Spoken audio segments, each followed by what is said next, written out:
to Would I Lie to You, where 6 celebrities fudge the facts and fabricate falsehoods. I'm Chrissie Swan, and captaining our first team tonight from the satirical comedy group The Chaser, it's Chris Taylor. Alongside Chris is a comedian whose official bio claims he's built a global reputation, which sounds impressive until you realise he's on Interpol's most wanted list. It's Dave Thornton. And finally, Australia's premier drag diva, best known as the runner-up on RuPaul's Drag Race Down Under, a show whose hairspray budget alone costs more than this entire series. Welcome, Simone. And captaining our second team tonight, it's comedian Frank Woodley. On Frank's team tonight is a comedian and actor who, in the sitcom Rosehaven, played a real estate agent. So she should have no trouble lying outrageously while keeping a completely straight face. It's Celia Pacquola. And a writer and TV presenter who was the inaugural winner of Celebrity Mastermind Australia. In fact, he'll just casually drop into conversation every chance he gets. It's Mr. Mark Humphries. You make me laugh already. Well, that's what you would expect from the winner of Australia's Celebrity Mastermind. We should have a little count, a little tally on the bottom of the screen. All right, first up is Home Truths, where our panellists each read out a statement from the card directly in front of them. To make things harder, they've never seen the card before, so they've got no idea what they're going to be faced with. It's up to the opposing team to sort the facts from the fabrications. Dave, you're up first. Here we go. Whenever I used to host a barbecue, a backyard barbecue, I'd entertain friends with my dance of the tongs. Until one day it went horribly wrong. Oh, I love this. I love this. I think Dave knows what the first question is. Please perform the dance of the tongs. The dance of the tongs. You knew this was coming. Do you need some tongs? To be honest... Do you need 2? You know, in the strange twist, thank you for the tongs. Thank you so much. This is great. Please don't say the twist is it doesn't involve tongs. No, well, the weird thing is I did air tongs. And I know this sounds very strange, but I'd play air tongs. Before we get to see the dance of the amazing tongs, can you tell us how it started? I'd had a few West Coast calls at a barbecue, OK? A great beverage. Please. The thing was, a friend of mine was playing acoustic guitar just at the barbecue, just smashing away and doing whatever. Oh, God, don't you hate there's always one. Was that air guitar or was it...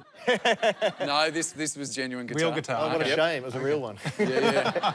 And, like, someone said to me, they go, do you play an instrument? And I said, yeah, the air tongs. And they're like, what are you talking about? And then this guy started jamming, and I was like, sick. And I was like, I started doing all this. And then I just started going like this. Yes. And then in the big crescendo, when the guy was strumming away, I'd just go diddle-diddle-diddle-diddle.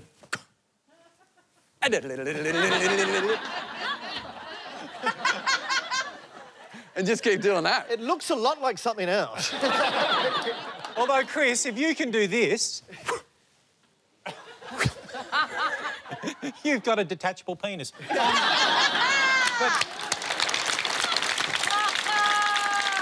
So why, when you're at a barbecue, is your instinct to choose air tongs when there's probable actual tongs within your reach? Cute. I mean, my mate was using the tongs. Oh, right. And so I'm not going to... Like, he's got work to do. In the story, something went horribly wrong. Amazingly wrong. Well, that was the detachable. Amazingly wrong. Yeah. I mean, well, you can read it again. Yeah, until one day it went horribly wrong. How did it go horribly wrong? Good question. Or amazingly wrong, which is the way you almost remembered it correctly then. Which is a different emotion, really. Amazingly wrong to horribly wrong, but push on. I've got to be honest, I cannot keep a straight face when Frank is interrogating me. I know. It's like a parody of a lawyer. He's like, please do tell me. I just can't take it seriously. Well, the thing was, because, of course, you're moving around, aren't you, when you're throwing said tongs into the air. But they don't exist. No, they don't exist, but you have to chase them down. I have to be in character. I can't just be like, oh, they're gone now. I have to kind of read the air and be like, I got my tongs and I got them back. Okay. My eyes, I should say, aren't on the ground. And your aunt isn't on the ground either, which is good. You haven't been to my barbecues, We don't know mate. the aunt's not on the ground. Maybe that's what went horribly wrong. Yeah. Did you trip over your aunt? No, I didn't. Did you stab your aunt with the tongs? Why is everyone workshopping my story? We're just trying to help. Guys, what happened? So I throw it in the air. Of course, I'm near a barbecue. So the person who is working the tongs, of course, bang. What do you know? I hip and shoulder the guy, bang. And then The a old hand bang goes bang onto the barbecue. barbecue. Oh. So then goes Medium back rare. off. I'm looking for a high five, nothing. And then, what do you know? The fun just cleared off real quick. Did he go? Did he go?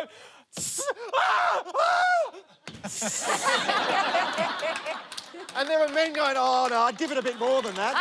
Give that 3 minutes. I want to know, have you ever performed the dance of the tongs since? Thank you for asking, Mark. No. Okay.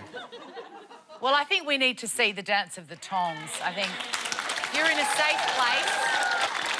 So basically, like I said, someone's strumming away, and the whole thing, you've got to do the whole rigmarole where you go, oh, got some tongs. Oh, this is nice, this is nice. Would it help if we all clapped? Thank you, Mark. We all clapped. So nice start. Oh, that's good. Oh, yes. Yeah.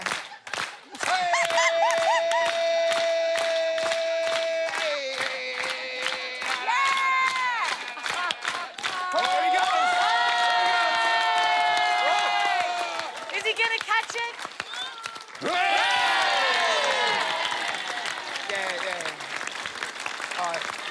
The dance of the tongue. Wow, the ultimate sell. I love that. All right, Frank's team. Dave, that's a yes from me.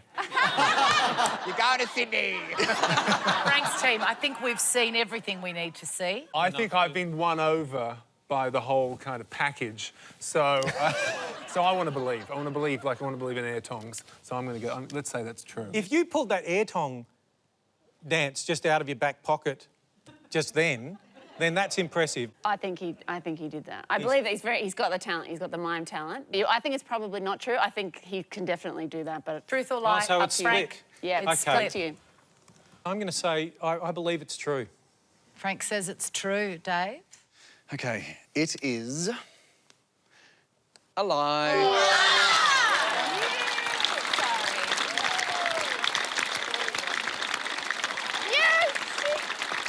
So you're not a heartless idiot after all.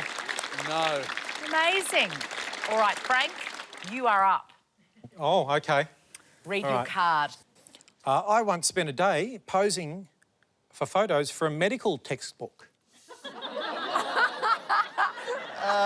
Wow. Can't believe that. When was this, Frank? It was about 15 years ago. Whom was the publisher who... Oh, my God. Whom?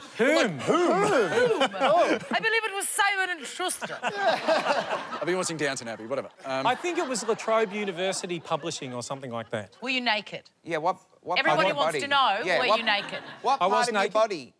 No, I was naked because at that time I had like quite a big cyst. Ah, so it was because of a medical anomaly. Yes, originally the first diagnosis was that I had 3 testicles. But then it turned out that one of them was just pus. That is a tough day. How qualified was the doctor who mistook one of your cysts for a From La third Trobe. testicle? Did the doctor say, and whom do we have here? When did you discover your cyst? My cyst? Yeah, when did you discover When did that I there was discover one it? extra ball in the bag?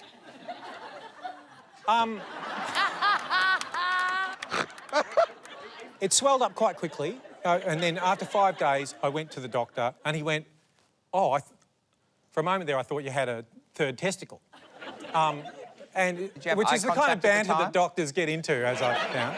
Then he got qualified and said, oh, no, it's not a third testicle. We did an MRI, and they were worried it could have been something really serious, but then it turned out it was just a cyst, and he said, because people often confuse this condition with a more serious condition and we don't have a lot of opportunity to have photographs of it, how would you feel about us photographing this for medical records? When you had 3, you know, like those office executive stress toys, could you do a bit of that and have them go back and forward like that? That's why I didn't go for 5 days, because I was stress-free for the.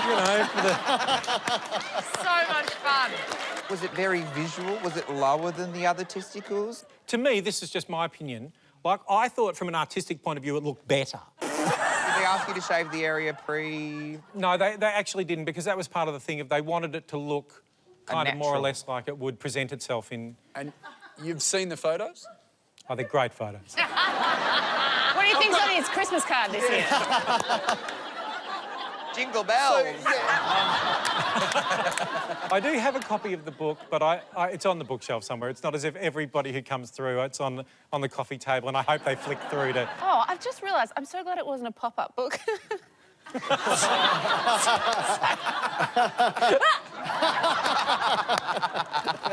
Back to the photo shoots.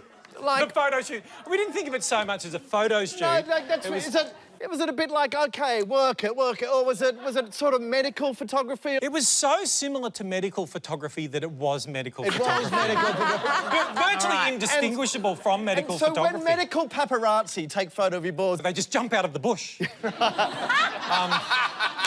God you had him shaved. Yeah. Where is your cyst now? Well, ladies and gentlemen. Is it here? Is it in a jar? I would love to know. I'll tell you a weird... Do you require ladies' The weird thing is I do have it. Like, I don't know if anybody has had procedures like that. And, like, I've also got a bit of cartilage from a knee operation. But where do you keep the cyst today? Yeah, where is it? Well, I've got, like, a little box of body... I've got a little box of body parts, all right? Right. That is... Guys, he said little. Yeah, Chill. yeah. And you're waiting for science to catch up. We got his knee, we got a testicle. Yeah. We can rebuild him. I have seesawed on this. As he's told that I've gone yes, no, and now I don't know what to think. Yeah, look, I'm on the line as well. I was like, no. And then I was like, well, maybe a box of body parts is fun. I'm going to say I hope it is a lie. See, I'm thinking it might be true. It probably I thought when he is, to be sort of got honest. into MRI territory, there was a little bit of authority there. What a journey. Let's say this first and foremost. Absolutely. What a journey. But the thing that fell apart for me is I feel that they would ask him to shave his testicles because they would want to see what it's like. But the situation in this instance was a photograph. They probably want it to look as hideous as possible, and I'm sure Frank achieved that. I'm a natural. I'll need an answer. I am going to go against my team on this. OK. I think this might be true. All right, Frank Woodley. Well, Chris, I think on this occasion you've discovered that you should not trust your instincts. That's amazing! That's incredible! I conjured up images of your testicles for naught. Is any of I that don't true? even have any testicles! On that note, it is time for a break. We'll see you soon on Would I Lie to You?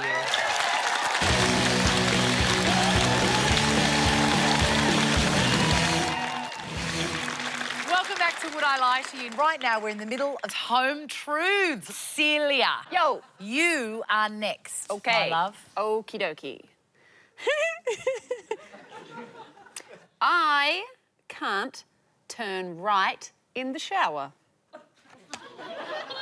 Do you mean in a car? Or Wait, and do you mean the taps? What do you... you mean if you're standing in a shower, you can't swivel right or rotate right? That is correct. Can you rotate left? Yes. Can you stand course. still? Yes. What inhibits you from turning right?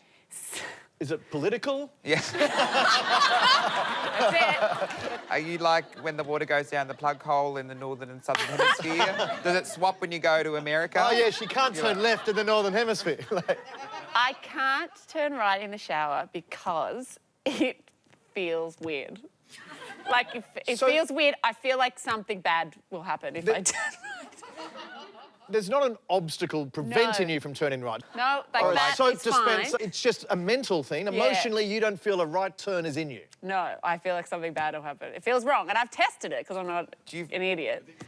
What do you mean you've tested? I've tried many times where I'll go, maybe How far I could do do you it. That there. And I You go, only whoop, get nah. about I 45 get there. degrees. Whoop, no.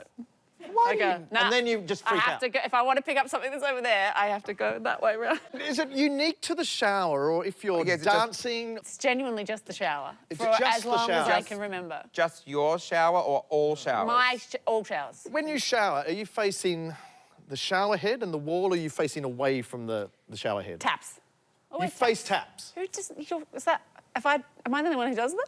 Everyone faces the taps. Do you want right? like I face out. Yeah, do you get a face full of water? Is that Yeah. I So face that the you can- taps, and then if I want to turn around, I do like a somersault. Yeah. But that's the normal... Have you seen anyone about this? Not if they're over there. No. Can you just, I don't want to recreate anything too personal, but can you stand up as though showering? And let's say the soap is on your right-hand side. How do you go about retrieving it? It's over there. Yeah, it's here. So I'll try, because it's nuts, and I know it is, and I go, just turn over there and get it, and I get to over there and go, nah. So what would you do? It feels wrong. I would go like this. And then I can turn right to get back to the original spot. Ah! But I can't from there. You can do a reverse right. So I can do that. What? So you're almost... You can backtrack, but Yeah. you just... But why wouldn't you just continue the circle then? And then Bad at making a you're board sticking game. with your... I can't. If You I keep keep turning. nah. Is it like you've been wound up and you're only getting back by being unwound? Do you whole have life, any I'm other little 38. quirks like that? I can't. Just little dumb things like I can't have the PowerPoints turned on if there's nothing plugged into them. That's sort of OCD stuff, isn't it? You know those little, I don't know where it started. Maybe it was one of those things like, you know, when you drive past a graveyard and they've got to hold your breath or hold your button and put your hand in there or something like that. I don't know where it started. What was that? You know when you drive past a graveyard and you'd have to hold your breath? Or the ghost will come out and go in your mouth. You know that. No, that is valid. I reckon, you know what I'm thinking? He's got a shitload of ghosts in him. You messed up, buddy. Oh my God. What, Dave? Have you met that Mark? Oh, pack full of ghosts. That guy. Look, it's incredibly eccentric, but what are you thinking? The winding back around was the bit... I was going along with it, but then when she said wound back, oh, look, I did turn right. Oh, what do you know? And I was like, if this is a neurosis you're thinking about and it's just dawned on you on this show that you have just turned right to unwind what had happened, you would no longer put a label on it that I can't turn right. Her explanation was that she can sort of reverse swing back in, but she can't start turning right. So if she ever wants to turn right, she always has to do a left before she can go right, knowing that if she goes left, she will naturally swing back right. That's in Victoria, but there's a whole different set of rules. What do you think of that? Well, I've got superstitions and weird things like that that don't make sense, so it's Seems to be something more clinical than a superstition. Well, though. yeah, look, there's a lot of layers to it, but we're not going to get through that. I'm going to say I think it might be true. I'll go with true as well. I think we're going to say true. Celia, is it true? I mean, I think there's going to be, after this, an outpouring of people finally understanding those of us who cannot turn right in the shower, because it's true. Wow. I knew it. Don't know why. You got me. It is true. Celia really can't turn right in the shower. She has to turn left, go down the hallway, do a UE in the kitchen. It is your turn. Drum roll, please. Whenever I throw a party, I always make sure I invite at least one person called Barbara. And I bet she's the most fabulous person in the room. Oh, she bloody is. Is that the end? Yes. So it's not a specific Barbara, it's just there needs to be someone called Barbara at the There's a party. quote at a film. Well, because I have a dinner party story about how when I was younger, I used to call my mum's best friend blah blah instead of Barbara, and I just think it's the most funniest story when there's nothing else to talk about. But so you don't make sure there's somebody there called blah blah. You make No, sure it's there's... Barbara, and then I go, oh, You remind me, my mum's best friend when I was little, I actually used to call her blah blah because I couldn't say Barbara, and it was just so funny. So you always invite a Barbara to Always a party a different one. just to tell that anecdote. But I mean, that's Well, tricky. you need to be prepared if there's dead silence. Is that the best material you have? No, but it is a surefire way, and then we can talk about Barbara Streisand. So we're sorted. No, I can see that the little blah blah thing is like a very intimate thing from your childhood, relaxes everybody. I'm relatable. Yeah, it's a little... But it's tricky. You've chosen basing an anecdote on a name that's quite unusual. Well, the thing is, I don't have many dinner parties, so there's probably been 5. How many Barbara? Oh, so you know 5. How many Barbaras do you know? I've met 5 Barbaras. So 5. Oh, so the Barbaras can't double up. You'd never get Well, Barbara... it's not fun for Barbara. She wants to feel special, doesn't she? She's already heard the blah blah story. Exactly. She's like, well, I'm just blah blah to you. So once they're blah blah, they're na na. We go. I don't know a single Barbara. Really? I've got 5 I could introduce you to. How soon after the anecdote is Barbara getting the... Oh, no, she Banana. sticks around because she feels special. Do they? You know, and one thing that I can do as a drag queen is make someone feel special. I love how you feel like you've been put on this earth as like a guardian angel for Barbaras, and your job is to roam the earth, making Barbaras feel special for one night. I'm glad you're putting it that way, because other people could say that I'm using Barbaras to make me look good. How do to you that I say yes. harvest? Like, how do you harvest these Barbaras? Like when you're in a You queue breed for Barbaras? a coffee. You know what I mean? Like, are you in a queue for a coffee and that person behind you, they say, Barbara, do you go? Your coffee's on me. More of a social circumstance, you know, because if we're out having a beverage and, you know, one of my friends goes, have you met Barbara? And I go, I'm about to. And I save the story. Yeah. I save it. Yeah. And I put that Oh, you wouldn't in want to my- burn that story. No. So, have any of the Barbaras ever, shock horror, half an hour before dinner, I'm sorry, I can't make it, and you're Barbaraless? Why would you turn You down wouldn't me? cancel on- it wouldn't cancel you on would you, never okay. cancel on me. Okay. Like they open the door and you're just there in your tracky dacks and, you know, like a singlet and painting you're the just worst no picture of me in makeup the and world. your pink hair's just hanging down. And No. no, bloody Barbara turned up. It's only... I've got nothing. Look, it's undeniably very difficult to believe. I think we can all say that our instincts are saying, what? No, probably not. No, didn't happen. But that's the very reason why you would have chosen it as a thing to say on this show. Oh. Yes, I thought the blah blah detail was interesting. I thought that came very naturally to you. However, my issue is this idea that being the Barbara is special. I think if you were selected for your attendance based purely on your own name, that is not a feeling of being special. I believe art has the ability to make someone feel special, but just the logistics is meeting a Barbara and going from that, I'm going to have a party so I can tell this one story. So truth or lie? I don't think you need to bring in a Barbara. So based on that, I think we're going to say... No, you don't press that. Push my button, go on, push it! Frank's team says it's a lie. Okay, well, I'm really sorry to announce to the room that I was telling a lie. Thank God. Very well. I don't have parties, I don't like people. Don't go anywhere. We'll be back with more Would I Lie to You right after the break.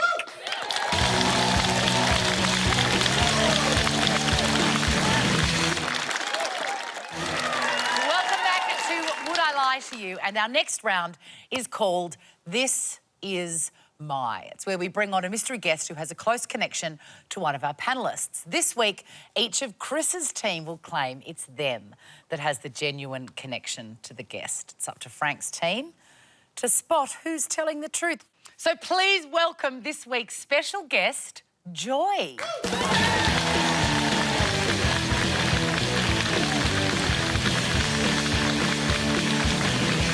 It's good to see you, Joy. All right, Art. Who is Joy to you? Well, this is Joy, and Joy came to my rescue when I accidentally glued my eyelid shut. Okay? Dave, who is Joy to you?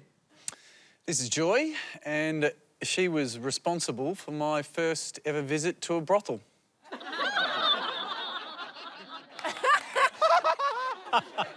All right, Chris, who is Joy to you? This is Joy. She yelled at me in front of my neighbours when I took a book from her street library and didn't replace it with another one. Oh. All feasible. Yeah. So there we have it. Is Joy Art's gluey good Samaritan, Dave's red light recruiter, or Chris's screaming street librarian? Shall we start with Artie? Let's start with that. So, if you could paint the picture of the initial incident for us. So I was getting ready at one of the venues that I work at, and I don't know if you know this, but drag queens, we're held together with lots of different types of adhesives. So you've got your eyelash glue, but then you've got your wig glue, and then you've also got your super glue. So I was out of lash glue, and I was like, do you know what? I'm going to use spirit gum, which is wig glue. So I used it to glue my eyelashes on, and, well, it seeped into my eye folds, and my eyes were sealed shut, so I had to screech out, and Joy works at the venue that I work at. She works in the kitchen, so she came and helped me, helped peel them open. With a potato peeler? Yes. No, she has a gentle touch. So Joy figured that she, with her kitchen skills, would be the right person to do this, not to take you to a hospital or... Look at Joy. I know. This is the type of person you want to help you when your eyelids are glued shut. So, you know, and we have a connection because she makes the best homemade sausage rolls. Did you like, because you've got your eyes shut, so you go, Joy! And then someone comes towards you, but you can't know that it's Joy. No, but I could smell the sausage rolls on her hand. She'd just been massaging a meat hold on. log for a while. You can go I check the think- hands. Yes, Frank. Do you mind if I do, like, a smell test of Joy? Well, I think... Does Joy mind? Blink twice for yes. Yes! She says it's OK for you to smell her.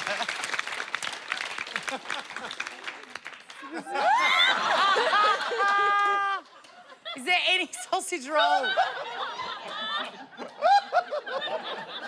I'm picking up Cornish pasty. Thank you, Joy. Oh, fantastic. Good on you, Joy. Your feedback on Joy now. Yeah, notes of... Yeah, now no that lingering No meat sausage roll aroma present. I guess it's possible she hasn't come straight from a shift at the bar. I If know, she's but- coming on Would I Lie For You, she might think, I might wash my hands. Yeah. Because there's a chance Frank Woodley's going to smell them. Let's go to Dave. Dorno, Dave? So what was it? Joy's responsible for you going to a brothel for Yeah, the I don't first wanna- time, was it? Or? I don't want to repeat the line because Frank might smell her again, but...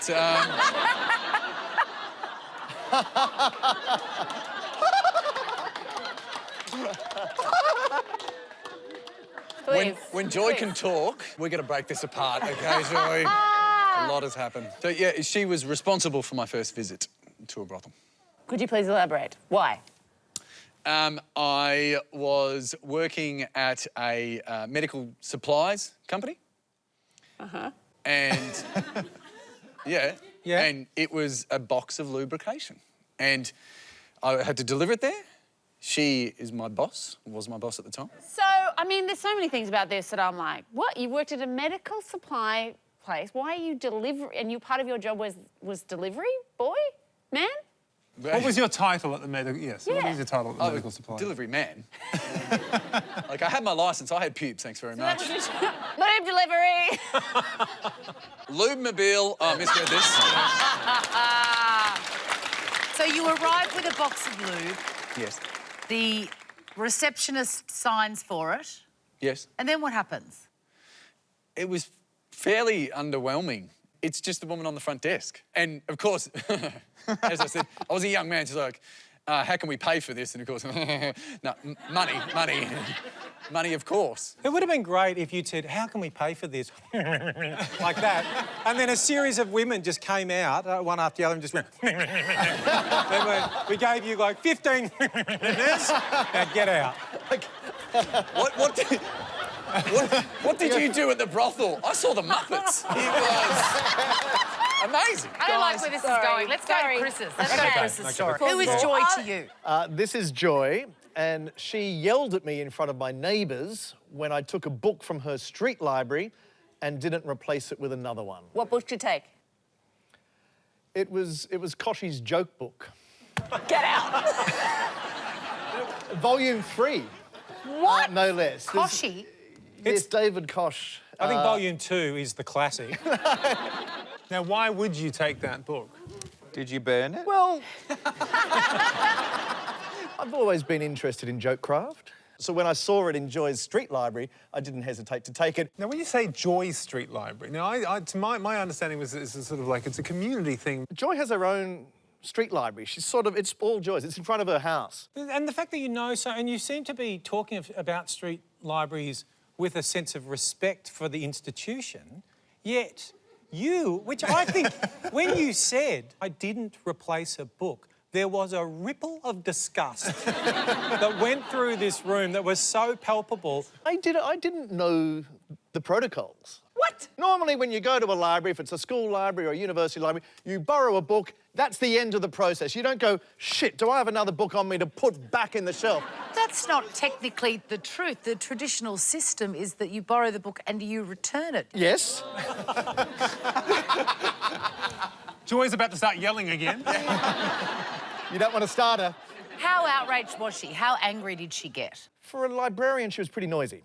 Can we get a quote? What is one of the things that she said? I don't think it's airable on Channel 10, Celia. Come on. She was absolutely furious. There was a lot of, don't you know how street libraries work? And so did she take the book back? I think I said, oh, I'm so sorry, I didn't understand the protocol. I'll bring back something tomorrow. And what did you, and what was it? It was a Colleen McCulloch book that I actually took from someone else's street library and put to Joy's. Fantastic. All right. Three very compelling stories.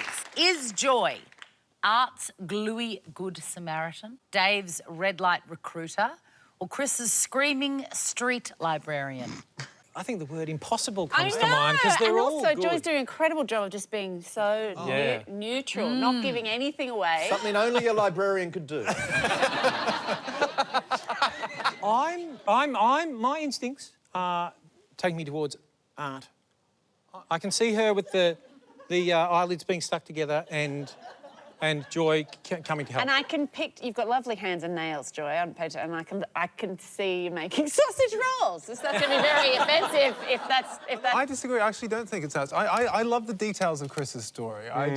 So if nothing else, it was a terrific tale, well told. Dave Thornton's box of lube doesn't get a mention at all. But I do want to see Joy. If it is Joy, if it is Chris's Joy, that I want to see Joy reenact her going off at Chris. Oh, for that reason, I'm going to go with Chris. Yeah, for that reason, well. we're going to say we think it's Chris. All right, Joy.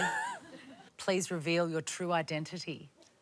My name is Joy, and I'm responsible for Dave's first visit.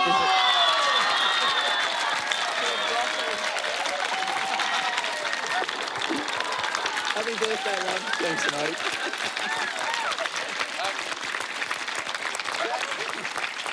Can I also say at this point in time, there was something I left out of this. This is my godmother. This is what I was... So she got me the job. Joy, I love you. Everybody put your hands together for Joy. What a great story. I love that. We'll be back with more Would I Lie to You right after the break.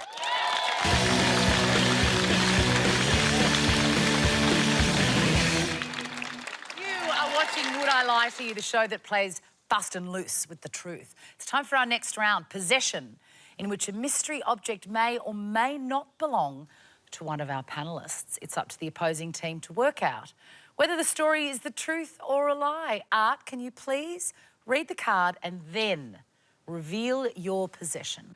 If I ever invite someone back to my place, there's one thing I always have to hide.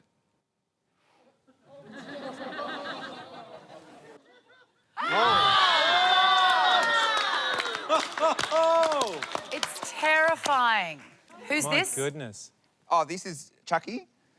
He's your friend till the end. Where in your house does Chucky live? My bedroom. Why, Art? Why?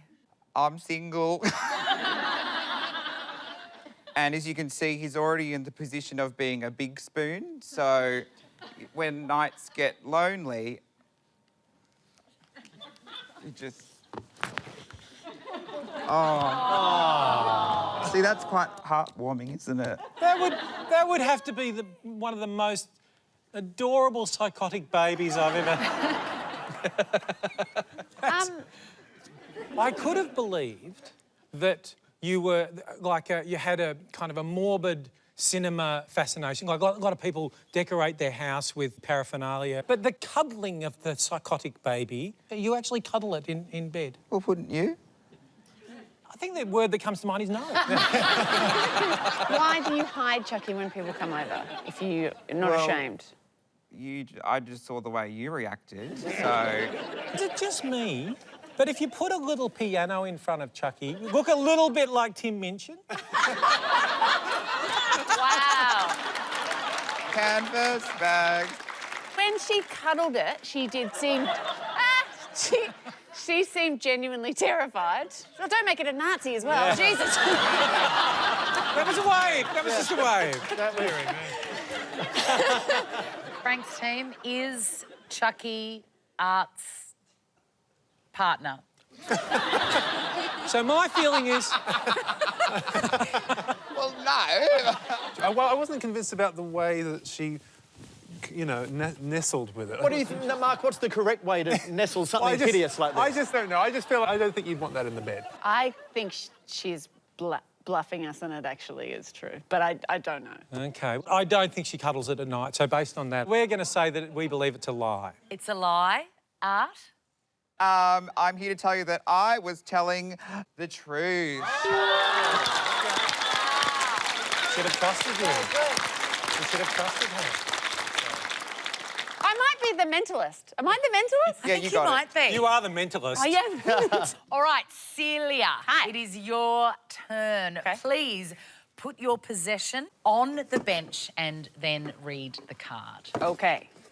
It's a dummy. This is the dummy I give to my dog when he has trouble falling asleep. How long have you been doing this for? About a year. Does your dog have no teeth? No, but it's quite stressed. Did you? stressed? Well, I'm just... Why did you know that a... Did you initially... You'll figure it out. Yep. Am I the only one who thinks that, like, did you initially breastfeed the dog and then you transitioned to the dummy? I went breastfeeding, and then dog formula, and then dog dummy. Right. What gave you the idea for the dummy? Well, because some people, like, dogs get anxiety.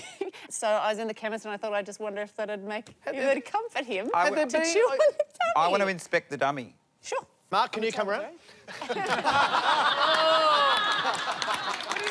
how do you know he is no dummy? He won Celebrity Mastermind. I just want to see if it's got teeth marks on it. I agree. It's a little dog. You can ask me what type of dog it is. What sort of dog is it, Celia? He's a terrier something. He's about this big. He's black and white. It's got teeth marks all over it. And he's maybe got some chihuahua in there. I don't know. Because he's a rescue. How much trial and error was there before... Wow. It feels like a dog's eating it. Yeah. and What parts do your dog does it usually lick? I mean, hold on. We've got one for his mouth and one for his ass, so you might want to just check. she forgets which one she brought in today. Don't forget which one. I better get my affairs in order.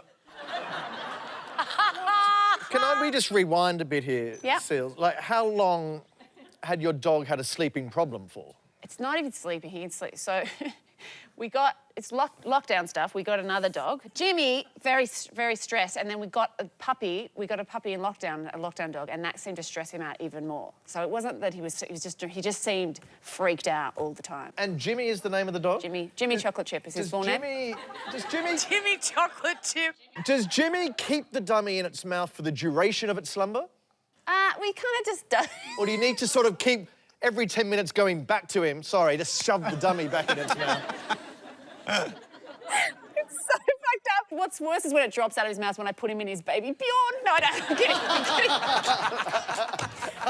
I'm kidding. What do we think? I think you're telling the truth because that thing has seen some little nips. There's definitely chew marks in it. Yeah, there's chew At marks. least that was you. There's chew marks on the, like, blue... I guess it's not impossible that whoever puts the props together for the segment might think ahead enough to put some teeth marks in there. Dave, what do you think? it's not out of the realm of possibility that she's like, I want my dog to be comforted, and I'm hoping it's not. Because I've got about 3 weeks left on the face of this planet. But I do think it's real. Yeah, I think we are leaning that it could be truthful, so we'll say true. True. Celia? I don't think it's a crime. When is it been a crime to love your dog like a child, even though I know they're not a child, but unfortunately, it is a lie.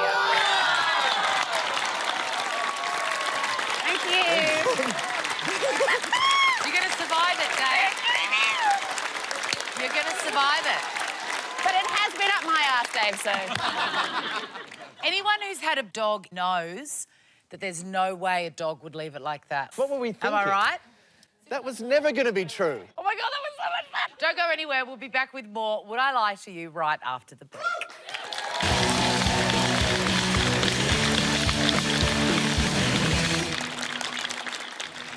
Welcome back to Would I Lie to You, and it's time for Quickfire Lies. Just a reminder, the story on the card could be completely familiar or something they've never seen before. Chris Taylor, your turn. During lockdown, I had so many parcels delivered that one delivery driver asked me to be the godfather to his baby. So it happened to you too, did it? Wow. Did you say yes? Oh. I did. Man? Was it a Was a man. man? How many times have you met this man? I'd say it was at least over 10 during lockdown. I was buying a lot of wine, Who wasn't? some appliances. Are you enjoying your Still. air fryer? I didn't get an air fryer. Oh, I didn't. God, I just No. assumed. How are we going to make the pasta chips then? Oh. There would have been a range of delivery people during the entire But lockdown. this guy struck a chord. What's his name? I never got his name. You don't know his name? So you're the godfather of... Did you get the child's I name? got the child's name. OK. And what's the child's name? Rupert. OK, lovely. So Calling me the you Rupee. don't know... I think that's a pretty massive chink. I don't know how big a chink needs to be before it becomes a chunk. The fact that you don't know the name of the I I person. don't know about you, but when I do the transaction where you receive a parcel, you don't go, oh, and what's your name? Yeah, you know what you also don't do? Would you be my child's godfather? He didn't ask me that Did he ask at you the to door. cut the umbilical He cord? didn't ask me Jeez. that at the door. When did he ask you? I got an email from the company, From what company? Australia Post? DHL. So, And keeping up with deliveries during lockdown, did you give the answer 3 to 4 weeks later? you become the godparent, don't you, at the christening? Is that right? If you have a christening, now I think it's just a notional sort of symbolic thing. Oh, so all you had to do was tick the box and now you are the You just person- tap your phone on the baby and then you're done. But I might be wrong about this. My understanding of an interpretation of the godfather role is that you would actually take on the role of the parent if the parents died. You're going to raise the child of a man whose name you don't know? Well, again, Well, he's dead. We don't care about him. It's Rupert. historically, as I said, I think that is what godfathers do. I think now it's a bit more relaxed. With the bestowing of your role as of godfather, was it all done via email, via the receptionist at DHL? Because otherwise, why haven't you got the father's phone number in your phone under his name? Because we never had that relationship. He would just be dropping off parcels. Yeah, we just have the relationship that I'll raise his child if he dies. That's just... I don't think I've painted the picture. We talked a lot. Like, how are you getting? I love my Australia How are Post you guy. getting on in lockdown? How are you getting on? Oh, more wine, I see, Mr. Taylor. You might want to Yes. slow down. We had a lot of banter. But even though you seem to be an alcoholic, if something happens to me, I want my child to be in your care. You emailed and said, they want to ask you a favour, and you wrote back, sure, and then they wrote in an email asking you to be godfather. I got an email from head office. It said, we understand the delivery man and you have been discussing the impending birth of his child, which we had been. Yes. We had actually, he did tell me that his wife was expecting. Further to your discussions about the child, he's had the child and sort of for kicks, he wants to know, would you be interested in being the godfather? And I thought it was sort of a joke, I must admit. And I wrote back, yes, I'm keen to hear more. Were you nervous signing for packages after that, just in case, like, it's Rupert? You're like, oh, no. This happens. Have you met the baby? No. Do you? I'm not a good godfather. He also said I'm not the sole godfather. Like, there's like a couple of He godfathers. delivers to a lot of people. So how did you break it to your lovely wife that you may someday be raising some postman's child? I'm not raising the child. I'm insisting that you raise the child. I have great faith in the delivery man's ability to stay alive, and I think we need to get over the idea that I'm raising Rupert. I've never met Rupert. I think we all understand I'm never going to meet this fucking kid. Sorry, Rupert, if you watch. But it was sort of understood I was a notional comedy grandfather. Godfather. I don't want anything bad to happen to this delivery man or his immediate family, but also part of me really wants you to have to raise this kid. What a premise! What a sitcom premise that is. Yeah. All right. What do you think? I don't know. Look, I'm feeling fairly confident that it's a lie. It's insane. I could believe that somebody would ask that as a joke, like Which the is delivery exactly person. my story. But coming through the emails and everything, it's just not ringing true for me. And even if it were true, he asked, he shouldn't have said yes. So no. That's 3 lies. I mean, I'm no celebrity mastermind, but that's unanimous. Oh, it's going to be so embarrassing. Yeah, so I think unanimous, we believe it's a lie. I genuinely hope Rupert's not watching, because it is, in fact, a lie. Thank God, I was feeling so sad for Rupert. It was, in fact, a lie. Chris isn't the godfather to a delivery driver's baby, but I love mine so much I would have his baby. No worries. It is time for a break. We'll see you soon on Would I Lie to You?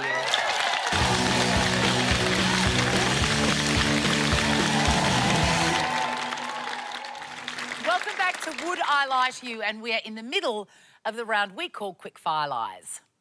You are up next, Dave Thornton. Oh, here we go. I used to drink coffee without a cup. That is the most hipster Melbourne thing I've ever heard. What, just like Cups are so passé. under a cafe bar? Clunk, clunk, clunk. Get out of the way, barkeep. No, I used to be a graphic designer, and then so I'd finish a long day, and I would have to drive back to. It's when I lived in Geelong, and it was a long drive, and so I would just get the coffee in the mouth. Where from? Where's the fuel coming dry. from? Oh, from I'm talking like your blend 43. You know, just a tin of it. Instant. Yes. International roast. Thank you very much. So I'd go scoop, and I'd throw a few in, then get some water, and just. So why not go for the more traditional method of putting it into a cup and then putting the water into it and turning it into what most people would consider a drink? Why? Who knows the creative process sometimes? No, honestly, I wanted to get home, and it was a long drive home. Did you ever get coffee lungs? You know, where you went... I've had Milo lungs so many times. Yeah. Oh, yeah. Because that's the thing. That's why I go, oh, maybe it's true, because I've done it with Milo. Yeah. This is before, in a strange time, before energy drinks. Oh. Right. I wanted to get the caffeine into my face hole, and I want to get home. Yeah. Because I was driving back to Geelong. It's about an hour more. And if you do that, like if you're getting a bit tired and then you hit the side of the road and you get the... Yes. I thought a horse was chasing me for miles on one occasion. You thought a horse was chasing you? Because every now and then I'd hear... Did you ever just go, you know what, I don't even need the water or milk. I'm just going, like... Munch it. No, that's crazy. That's madness. How many times would you have done this? Like, honestly... Never. What sort of... I knew he was going to slip up. Because I'm thinking I had that job for 2 years, and so, you know, you break it down 5 days a week. I would have done it, maybe ticked over to 100. Wow. I think it's true. I think it makes sense. You do it. There was no other option. Not 100 times. That's insane. Right. That's the ravings of a madman. Please, just quickly tell me, do you think that straight like that has a particular zing that made it worthwhile for you? there was a kind of rush because you're like, I want to get home now. I want to go, rack, bang, let's go. And it was just the whole theatre, I guess, of it all. The whole And then theatre of it. and So then, you of were like, course, I gotta go now. What are you talking about? You know That what made me it's think like? it's a lie. No, Yeah, you know I was- what it's like? In my mind, that's what I picture it, is Rocky. It's the eggs in a glass. Bang. Yes. Bum, Truth bum, or bum, lie? bum, bum, bum, bum, bum. We think that it's true. do I you? think it's true, Dave. Okay. Well. What is it? This is interesting, isn't it? It is. The fact is, it is true. Now that I know it's true, can I ask you, were your teeth like brown like an extra from Les Mis? That was the theatre of it. That's it. Yeah. That noise signals time is up. It is the end of the show. And I can reveal that tonight's winner is Frank's team. But as we all know, it is not just a team game, and my individual player of the night is Celia Pacquola. Thank you. Thank you very much. That's it for Would I Lie to You. Thanks so much for watching, and good night.